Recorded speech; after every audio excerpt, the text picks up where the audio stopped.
Paroles pleines de charme bouillonnent en moi. Pour le roi, je dis mon œuvre est à toi. Nous retournons avec notre émission Fais-moi voir ta gloire et nous allons passer à notre deuxième rubrique Femmes pleines de gloire avec Maman Véronique Mukandila, comme je l'avais mentionné au début de notre émission. Ça va être la deuxième rubrique, la deuxième partie de l'émission Fais-moi voir ta gloire sur la radio Vertière 1570 AM. Bonsoir Maman Véronique. Bonsoir Fabienne, que Dieu te bénisse. Amen. Alors aujourd'hui, nous allons continuer avec le même thème parce qu'on avait commencé avec les caractéristiques de la femme vertueuse et on avait vu 4 qualités de cette femme vertueuse, si je me rappelle bien. Je vais juste récapituler pour nos auditeurs, auditrices qui nous écoutent en ce moment. Et la première, je pense qu'on avait parlé de la confiance que cette femme avait suscitée en son mari, la confiance que son mari avait envers elle. Et la deuxième, on a parlé de la stabilité, de la constance de cette femme par rapport à ses actions. Elle était stable, elle était constante dans ses actions. Et le troisième, on avait parlé de cette femme laborieuse, cette femme qui à la maison, qui nettoie à la maison, qui prépare, cette femme qui est toujours debout pour que sa maison soit propre, soit bien organisée. Et troisième caractéristique qu'on a vue, on a parlé de cette femme d'affaires, cette femme entrepreneur, cette femme qui sort pour aller chercher du pain pour sa maison. On a parlé de tout cela. Et maintenant, aujourd'hui, je ne sais pas quel genre de caractéristiques que Maman Véronique va débattre, va nous expliquer, va pouvoir nous élargir les limites, va pouvoir aussi élargir les caractéristiques de cette femme, parce que nous pouvons lire dans Proverbe 31, mais semble-t-il que nous ne pouvons pas décortiquer. Dieu a donné un don à Maman Véronique Mukandila pour pouvoir décortiquer toutes ces caractéristiques de cette femme. Alors, Maman Véronique, est-ce qu'aujourd'hui, nous allons continuer sur la même caractéristique, la femme d'affaires entrepreneur, ou nous allons décortiquer une autre caractéristique de cette femme vertueuse? Je remercie le Seigneur d'abord qui fait en sorte que nous soyons en ces lieux pour parler de sa part. Je suis très reconnaissante vis-à-vis de ces dieux parce que quand je vois tout ce qui se passe dans ce monde ici, être en santé, être en vie et avoir la grâce de véhiculer sa parole, c'est vraiment pas donné, parce que si nous lisons la Bible, nous voyons la mission du diable qui est écrite dans le livre de Jean 10:10. Nous verrons que vivre, c'est gagner. Parce que le diable, absolument, il veut que nous ne vivions plus. Sa mission, c'est la destruction. Sa mission, que même nos noms ne soient plus sur les maps de la vie. Mais si nous sommes en vie, c'est grâce à Dieu. Voilà pourquoi je commence à remercier ces dieux. Je remercie mon mari, le pasteur Pierre, pour les mandats qu'il m'a donné de parler aux femmes. Et je voulais remercier cette radio qui nous prend encore en charge pour véhiculer la parole de Dieu, comme il est dit dans la parole de Dieu, que nous demandions, et que le Seigneur était capable de nous donner les extrémités de la terre. À partir de cette radio, à partir de tout ce que nous avons comme outil pour propager la parole de Dieu, ça permet que nous rentrions dans des maisons de près ici au Canada comme de loin. Voilà pourquoi Dieu est digne d'être honoré. Amen. Et on était en train de parler, comme tu as énuméré, les caractéristiques de la femme vertueuse. Cette femme qui est un modèle, C'est sûr qu'il y a des femmes qui se disent, ou quand ils lisent, ils disent, ah, ça c'est une histoire, ah, ça c'est dans la Bible. Actuellement, on ne peut pas trouver une femme si idéale. Bien aimé, si nous lisons l'histoire de cette femme dans le livre de Proverbes que je vais te demander de prendre, nous allons voir que la vie de cette femme n'est pas théorique, c'est une vie qui est pratique. Cette femme était une femme réelle. Ce n'est pas une utopie, c'est vraiment une histoire réelle de la Bible. C'est pour encourager une femme qui croit que l'idéal n'existait pas. Oui, si la Bible est idéale, le modèle de cette femme est idéal, nous y arriverons si nous voulons. Parce que la vie en soi, c'est une école de formation. La vie chrétienne, qu'importe, c'est une école de formation où on commence quelque part. N'est-ce pas? C'est en étant adulte qu'on reçoit le Seigneur Jésus comme Seigneur et Sauveur. C'est-à-dire qu'on vient de naître, on est adulte, mais on vient de naître dans le Seigneur. Ce n'est pas en un jour qu'on va tout apprendre, ce n'est pas en un jour que nous devons mettre en pratique tout ce qui est dans la parole de Dieu. Non, c'est comme un bébé qui vient de naître, il va commencer par téter, par manger les solides, par marcher par 4 pattes, et un jour se mettra debout, un jour. C'est comme ça la vie chrétienne. C'est comme ça aussi, je voulais encourager une femme qui est en train de nous suivre, la vie de cette femme, que nous la prenions comme une formation. C'est-à-dire que si nous commençons, nous disons, oui, moi je vais commencer quelque part, avec l'aide de Dieu, je pense tel que la Bible dit, avec lui nous pouvons tout, nous y arriverons. Nous avons décortiqué la vie de cette femme. C'est une femme qui a créé la confiance dans la vie de son mari pour elle. Parce qu'aujourd'hui, nous voyons, il y a beaucoup d'hommes qui n'ont plus confiance aux femmes. Ce n'est pas, je ne dirais pas qu'ils ont tort. Non, ils n'ont pas tort. C'est par rapport au vécu. Il y a des hommes qui ont vécu des histoires qui font en sorte qu'ils ont perdu la confiance.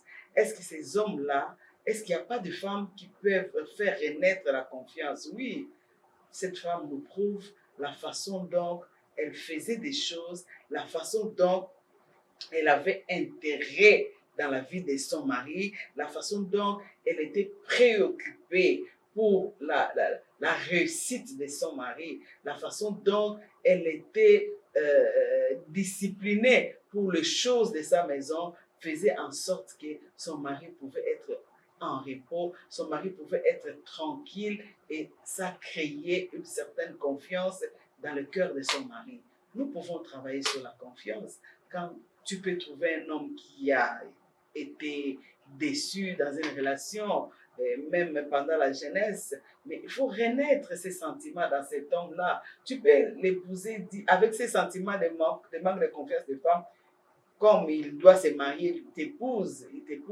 Mais si ces sentiments-là ne sortent pas, ça sera un danger. Ça sera comme une arme qui est en stand-by. Un jour, ça peut se réveiller et créer des troubles. Donc, il y a une façon qu'une femme peut faire pour que son mari puisse avoir confiance en elle et avoir à cœur les intérêts de son mari. Parce qu'il y a des femmes qui travaillent pour leur mari, pour le bonheur de leur mari, mais d'une façon où l'homme doit chercher à connaître. Elle travaille d'une façon, donc l'homme doit fouiller son cœur, doit fouiller ses sentiments, fouiller pour comprendre, ah, ma femme fait du bien. Non. Si tu fais quelque chose pour la gloire de Dieu, la façon de l'exprimer prouvera à ton partenaire, oui, tu es en train de créer quelque chose. C'est pourquoi même le respect que tu as pour ton mari, même le respect que tu as par rapport à tes causeries avec tes amis, vont prouver à ton mari que c'est une femme que je peux faire confiance. Il y a une femme qui accuse leur mari dans leur famille, une femme qui accuse son mari dans sa famille, une femme qui baisse son mari dans sa famille, et donc son mari ne peut pas lui faire confiance. Et la deuxième qualité de cette femme, on a parlé de la stabilité, la constance dans ses émotions. Il y a des femmes qui sont aujourd'hui chaudes dans leur amour et le lendemain, elles sont froides par rapport aux circonstances. C'est vrai qu'en tant qu'humain, les circonstances jouent, Parce que dans la vie, surtout dans ce qui concerne le domaine de mariage, c'est vraiment un beau jardin, un beau cadeau que Dieu a fait aux hommes, le mariage. Mais ces cadeaux-là, n'oublions pas que la Bible nous dit que c'est le lieu où l'ennemi combat. La Bible nous dit, dans le dernier jour, ça sera le temps difficile. Et dans le dernier jour, l'ennemi travaille dans le mariage. Et une femme qui a la compréhension de ces choses doit être stable dans ses émotions. Ce n'est pas aujourd'hui tu es chaude, tu te donnes, tu souris ton mari, tu fais bien des choses et le lendemain tu te refroidis. Pourquoi? Parce que tes attentes ne sont pas accomplies. Tu attendais ceci de ton mari, tu attendais et tant qu'il ne fait pas, toi tu te refroidis dans ton amour. La femme vertueuse, la femme de proverbe était stable. Qu'importe ce qu'elle attend, si elle ne reçoit pas, elle sait que Dieu est au contrôle et Dieu vient dans la vie de quelqu'un au temps opportun. Peut-être il y a une leçon que Dieu veut m'apprendre. Il y a un enseignement là-dedans par rapport à cette attitude de mon mari. Mais je vais commencer à l'aimer toujours, à le servir comme il se doit, à travailler. C'est ça la qualité, la deuxième qualité que nous avons parlé, de la stabilité dans la vie de cette femme. Et la troisième qualité qu'on a parlé par rapport à cette femme, c'était une femme agissante. C'était une femme active. Ce n'est pas une femme, parce que c'est samedi, elle se réveille à 12 heures, elle traîne avec son pyjama devant la télé, regarder une émission, alors qu'elle a travaillé toute la semaine, elle oublie que le samedi, elle doit faire le ménage et préparer le lendemain. Elle s'en fout, elle a une émission, elle suit. Ça, ce n'est pas une qualité. Elle était active. Une femme qui agit. Une femme qui arrange les choses. Une femme bien. Vraiment, cette femme, par rapport à cette qualité de travailleuse, aujourd'hui, j'ai l'impression que la femme ne comprend pas, la femme ne sait pas dissocier le travail de bureau et la maison. Ton entreprise, ton premier ministère, c'est d'abord ta maison. Tu peux aller travailler bien pour ton boss, mais dans ta maison, quand il n'y a pas la paix, tu vas retourner et tu trouveras ce manque de paix. Alors c'est pourquoi Dieu a dit que nous commençons à Jérusalem. Vraiment, je suis en train de parler au cœur d'une femme. Je ne dis pas que je suis une femme exceptionnelle, mais je suis une femme qui trébuche aussi. Je suis une femme qui travaille aussi pour arriver. Mais ce qui est important, c'est d'avoir l'objectif. Une femme qui veut aller loin, qu'importe le domaine où tu voudras aller loin, il faut d'abord que tu puisses avoir un objectif. Si nous sommes des femmes chrétiennes qui voudrions aller loin avec Dieu, nous devons prendre le modèle de cette femme par son caractère qui est travaillé. On ne peut pas travailler à l'église bien et négliger sa maison, laisser les assiettes sales. Il y a des femmes qui ne surveillent même pas les vêtements de son mari. Son mari, qu'importe ce qu'il mettra, ce n'est pas son problème, pourvu qu'elle est bien habillée, elle est bien parfumée, elle a ses bijoux. Non, ça, ce n'est pas une femme travailleuse. Une femme travailleuse contrôle. Chérie, tu es bien habillée, mais je pense que je dois amener au nettoyeur cette chemise-là. Tu l'avais déjà mis. Regarde, ça, c'est aussi une façon de travailler. Il doit travailler pour ses enfants, il doit travailler pour tout. Ça, c'est la qualité qu'on a développée pour cette femme. Et on a dit par rapport à cette femme que cette femme était une femme d'affaires. Regarde, elle n'était pas extraordinaire, mais elle réunit de bonnes choses. Mais tu ne peux pas réunir toutes les bonnes choses tout autour de toi, au-dedans de toi, sans que tu t'appuies sur quelque chose. Il y a quelqu'un qui disait, j'ai beaucoup aimé, je pense que si tu le mets dans tes prières, ça sera bon. Il dit, dans la vie en soi, tu peux voir un petit bonhomme en train de diriger les grands. Pourquoi? C'est à cause de la puissance. Dans ce monde, il y a deux puissances. Il y a la puissance de Dieu, il y a la puissance des ténèbres. Et même par rapport à ce qui concerne le royaume de la lumière, tu vas voir un petit garçon diriger les grands. Mais parce que ce garçon-là est puissant dans le spirituel. Dans le monde des ténèbres, pareil. Tu peux voir un petit garçon dans le noir diriger les grands. Parce qu'il est puissant. Mais cette femme, sa puissance, sa force, ses qualités, elle allait prendre ça dans la parole de Dieu. C'est une femme qui craignait Dieu. C'est-à-dire c'était une femme qui était en relation avec Dieu. C'est une femme qui savait cultiver sa relation avec Dieu. C'est une femme qui était en communion avec Dieu. Et c'est là où elle allait prendre son énergie pour chaque jour. D'aller prendre sa force pour chaque jour. Moi, je pense que la Bible, quand elle nous dit que Dieu donne un pain à celui qui demande un pain, si tu demandes ses qualités, Dieu va te donner.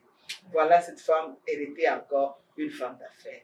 Aujourd'hui, nous allons partir rapidement dans les livres, toujours des Proverbes, parce qu'on a commencé. On va lire le verset 15.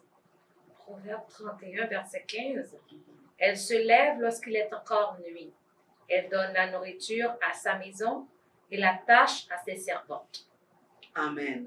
C'est cette qualité de cette femme que nous allons développer aujourd'hui.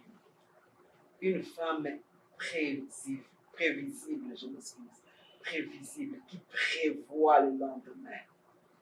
C'est de cette qualité que nous allons développer aujourd'hui. Je ne sais pas si tu as une question pour que nous avancions. Mais par rapport au verset qu'on vient de lire, on dit elle se lève lorsqu'il est encore nuit et elle donne la nourriture à sa maison. Et sur la Bible, c'est l'homme qui devait faire, c'était comme amener la nourriture à sa maison. C'est l'homme aussi qui devait être le premier, comme le chef, le leader, amener ces choses à sa maison. Est-ce que là, maintenant, elle ne prend pas la place de l'homme? D'abord, la Bible, c'est la vérité de Dieu. Si la Bible aussi ne se contredit pas, si ces versets-là n'étaient pas importants dans la Bible, on n'allait pas le mettre. Si on a mis ces versets-là, c'est qu'il y a une importance dans ces versets-là, il y a un enseignement. C'est vrai que la Bible dit que c'est l'homme qui est leader de la maison, c'est l'homme qui dirige la maison, c'est la femme doit venir comme en bas de l'homme, une aide pour l'homme. Et la Bible, lorsqu'il y a eu dans le jardin, lorsqu'il y a eu le péché qui est rentré dans les couples, Dieu avait dit que la femme devait l'homme devait subvenir aux besoins de la femme. Mais en ce qui concerne ces versets, parce qu'on parle de cette femme, on ne parle pas de son mari. Je ne sais pas ce que son mari faisait. Mais ce n'est pas parce que l'homme est leader, ce n'est pas parce que l'homme amène le pain que la femme doit baisser. Bien aimé, Dieu, c'est un Dieu qui travaille. Amen. La Bible dit, j'aime beaucoup ces versets, mon Père agit et moi j'agis. Ces versets me fortifient beaucoup. Dieu travaille. Et Dieu aime les gens qui travaillent. Dieu n'a pas dit à la femme de croiser les bras parce que tu as un leader qui va t'amener le pain chaque jour. Toi, tu croises les bras. Toi, tu restes sur ton lit. Toi, tu longes tes pieds sur le canapé. Toi, tu regardes la télé. Non. Une femme qui travaille, c'est une femme qui est appréciée de Dieu. Dieu ne travaille jamais avec des paresseux. Non, Dieu n'aime pas la paresse. On avait parlé pendant une émission ici de la paresse. Comment nous enseigner par rapport à la fourmi?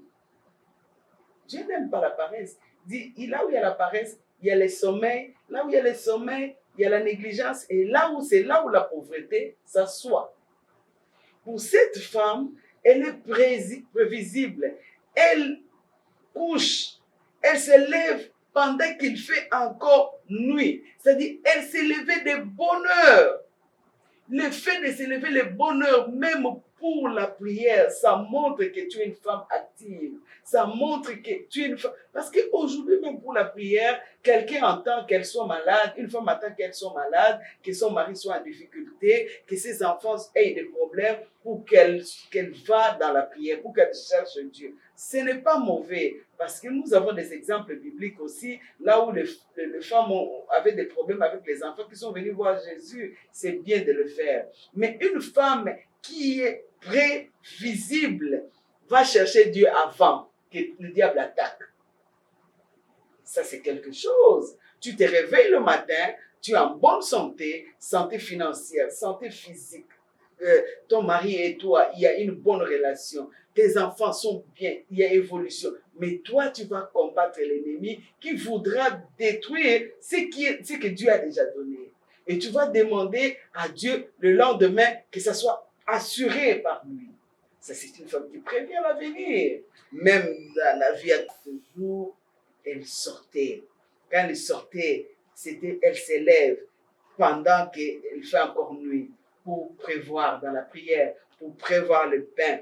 Et pendant avant le lever du soleil, afin de prévoir sa journée. Elle anticipe, elle devance les choses.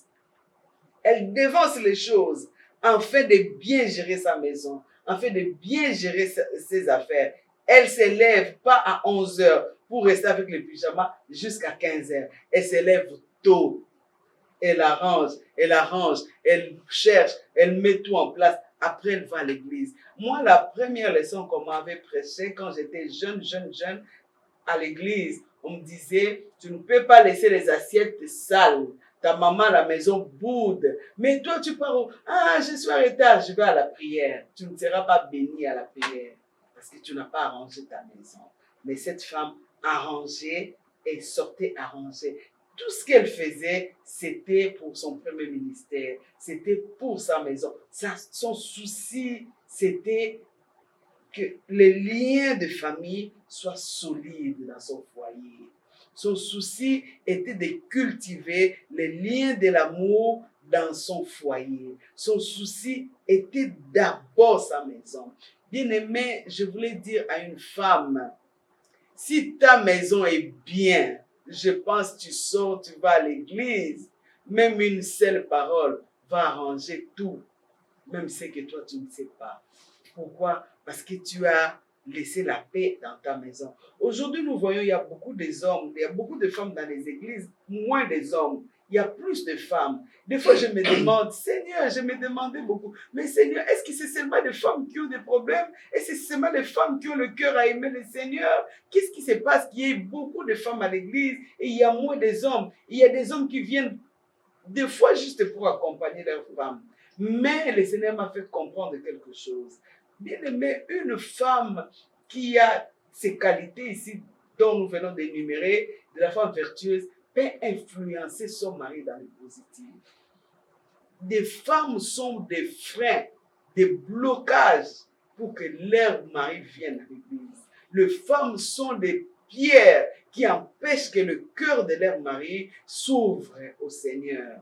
Parce qu'une femme qui n'arrange pas sa maison, qui ne se prend pas soin de son mari, qui ne prend pas soin de ses enfants, qui à l'église parle en langue, qui à l'église fait le ministère si c'est le quoi, qui à l'église, le cœur de son mari ne sera pas libéré pour servir Dieu. Et je pense même que son mari ne croira pas à son Dieu. Mais pour que tu influences ton mari et que ton mari accepte, oui, Dieu existe. S'il voit la femme qui s'est levée à 11 heures avec son pyjama et sa priorité c'était regarder son émission préférée, aujourd'hui cette femme convertie dans le Seigneur, elle met Dieu en avant, elle se lève tôt pour prier, bénir la vie de son mari, bénir ses enfants, bénir le chemin de son mari. Seigneur, ouvre le voie de mon mari, fais de bonnes rencontres, place de bonnes personnes qui rencontrent mon mari. Seigneur, élève mon mari. Seigneur, des prières comme ça, tu pries pour tes enfants. Ton mari va dire, ah, cette femme, elle prie pour moi. Et pratiquement, tu arranges la maison. Chérie, tu vas manger quoi aujourd'hui? Chérie, je te sers quoi? Je voulais te faire une surprise, je ne sais pas si tu... Les enfants, qu'est-ce que vous voulez? Tu mets de l'ordre, tu mets de l'ambiance, tu souris, tu es bien. Je pense que quand tu vas parler, chérie, est-ce qu'on peut aller à l'église? L'homme là va dire, ça c'est une autre femme. Mais il y a des femmes à l'église aujourd'hui, zélées à l'église, qui font du bien aux gens de l'église, dont leurs maisons sont détruites. Et cette femme avait une bonne qualité par rapport à la prévision. Bien aimé, je lisais même la Bible, là où Dieu, quand il donnait la manne qui tombait, la Bible dit, il y a un jour, je pense, le sixième jour, il voulait que les gens ramassent le double. Pourquoi? Parce que le lendemain, il devait avoir, le lendemain, il ne devait pas avoir la manne. Je pense dans le livre de l'Exode 16. Pourquoi Dieu prévoit le lendemain? Parce que tout peut arriver. C'est pourquoi une femme doit être une femme. Tu te lèves, essaye de lire Exode 16, 21.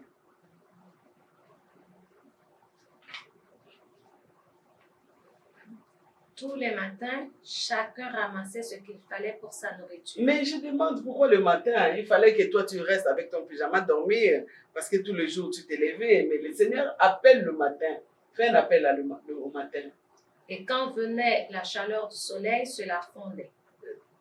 Le 6e jour, Donc, il y a quelque chose qui devait venir après si tu ne te lèves pas le le matin. soleil. Le soleil. Ça dit même dans la vie spirituelle, même dans nos maisons, si on ne se lève pas le matin pour invoquer Dieu, si on ne se lève pas le matin pour détruire les ténèbres, bien aimé, le diable va se lever, va faire fondre les choses, va faire fondre l'amour. Une femme, tu prépares le cœur de ton mari avec Dieu. Je pense que cet homme-là, quand il va se réveiller, son cœur sera déjà travaillé par Dieu. Wow.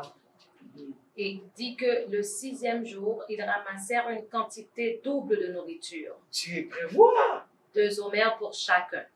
Tous les principaux de l'assemblée vinrent le rapporter à Moïse.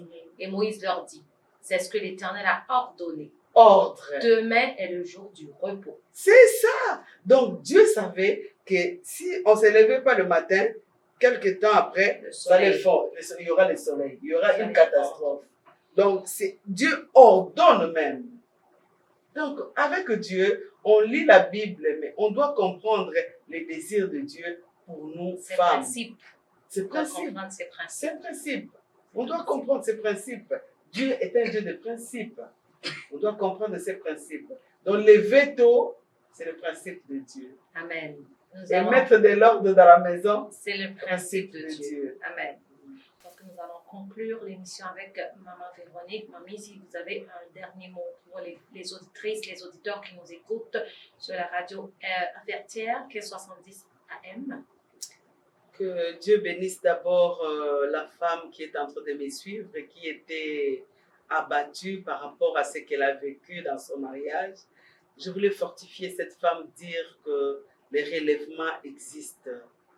Dans la vie, il y a les hauts, il y a les bas. Il y a le nord, il y a le sud. Dans la vie, il n'y a pas seulement les pleurs, il y a aussi la joie. Si tu prends la décision de travailler ton caractère, que tu puisses avoir des qualités, que ton mari peut apprécier, fais-les. Et Dieu va se glorifier. Vraiment, ma prière est que nous suivons le modèle de cette femme. Si en tant que femme chrétienne, nous travaillons pour que la qualité de cette femme soit notre miroir, que nous puissions vraiment vouloir avoir ces tableaux de cette femme vertueuse comme un miroir dans nos vies, je pense que le Seigneur sera de notre côté. Le Seigneur va se glorifier dans notre caractère et notre caractère influencera nos maris et nos maisons, nos églises et notre entourage et cela glorifiera le Seigneur. C'est pourquoi j'invite à la femme qui est en train de me suivre de se regarder. Souvent en tant que femme, nous regardons nos maris, nous accusons, nous condamnons, nous jugeons, nous jetons le pierre. Mais nous, on ne se mire pas par rapport à la parole de Dieu. On ne se regarde pas nous-mêmes à la lumière de la parole de Dieu, par rapport au principe de Dieu. Mais moi, je pense que si avant que tu enlèves la paille sur l'œil de ton mari, si tu commences toi d'abord à travailler ce qui est dans tes yeux, je pense que le monde changera. Nous pouvons, avec Dieu, changer le monde.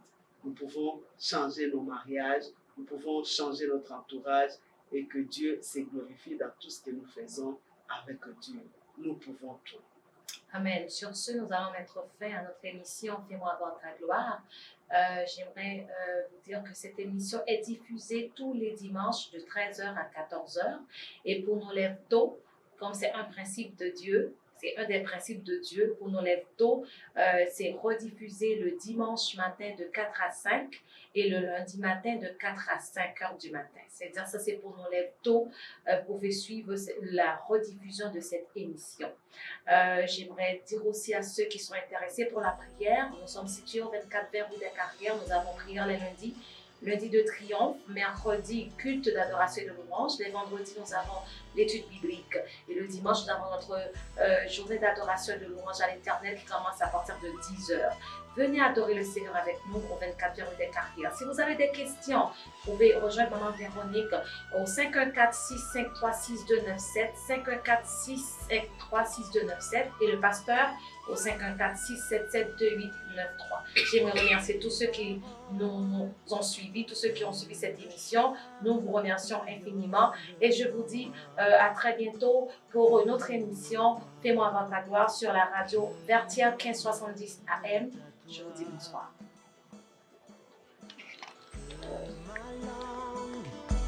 Telle la plume d'un habile écrivain, sous ta main, t'adore au roi souverain.